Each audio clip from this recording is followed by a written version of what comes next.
Assalamu alaikum everyone. Welcome to Cakes by Naz channel.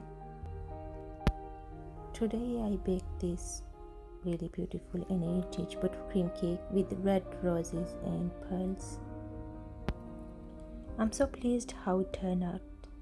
I used artificial roses and these pearls beaded lace.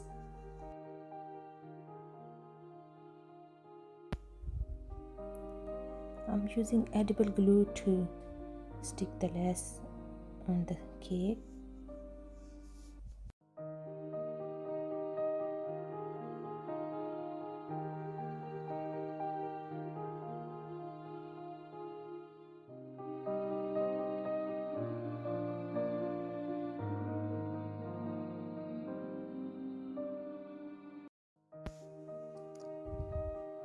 These edible white pearls I made at home. I will make another video of them to show you how I made them.